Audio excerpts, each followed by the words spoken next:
Alright, so this is just going to be a video about removing this whole front clip off the YJ. I already took the hood off because it's simple enough. It's 4 Torx bolts. They're T40s.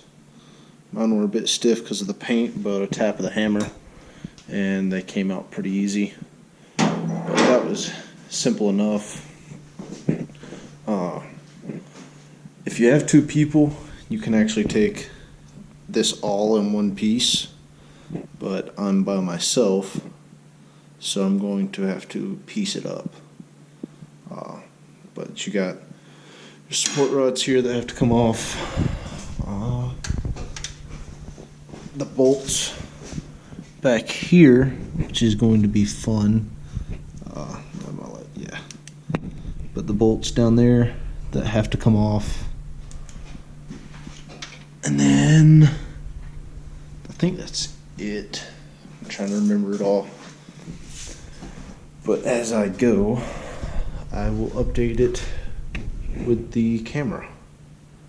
But this is the straight 6 that'll be coming out, and my 360 from my D300 going in. So, yep, let's get started. Okay, so I've been at this for a bit, and I know it doesn't look like I've done much, but it's because of this situation.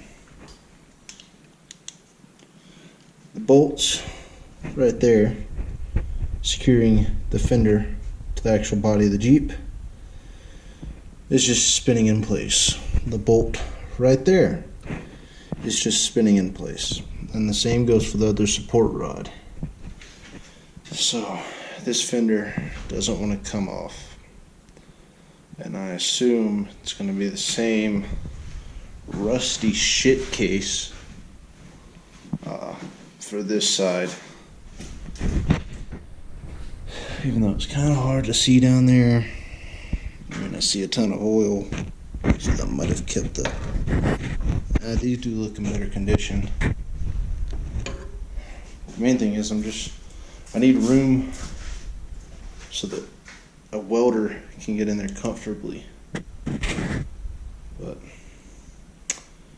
not sure what the plan of attack is now. I guess I mainly just need to try to get everything here out of the way. Kind of bummed I can't get the fenders off, at least right now. I'm just at home, so I don't have air tools or anything. I brought some tools from my other job home so I could do this in the garage, but still need a saw to at least cut those arms, and then I could pull that fender out of the way. But that's where things sit.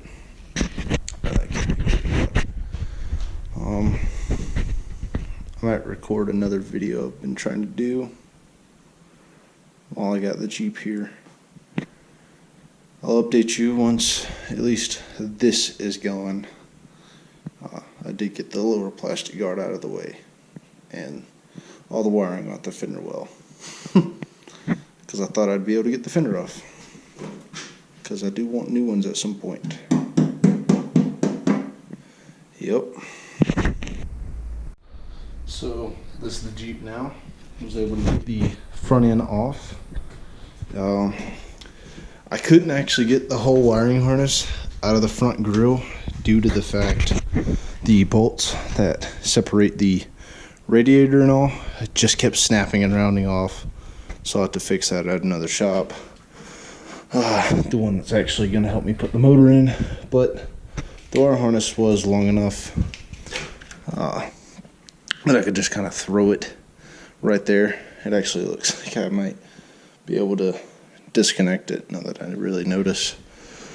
But just got to go through and label shit now. Just my fuel lines. It's just, an obvious thing anyway, but fuel lines, starter, all that vacuum system for the CAD. Did at least have a bucket to catch my fluid, which isn't usually me. Usually I don't. So that was nice. I just realized I didn't shoot a video of it running. But I guess it can still technically run like this. So I'll probably do that tomorrow when it's daylight and not as late as it is now, which it's, I think, 1 in the morning now. Something like that. But yeah, it's fairly simple to get your front end off. 1 bolt, 5 per fender, as you can see, and then it all comes off. The only thing really holding it to the engine are your radiator hoses. Other than that, super easy to take off. I'm not gonna make this video really long and boring by, time-lapsing me labeling stuff. I don't even know how to do a time-lapse, honestly, so that's why. But that's all for now. Check back whenever I can make progress for the next installment of the 360 powered bike. Thanks.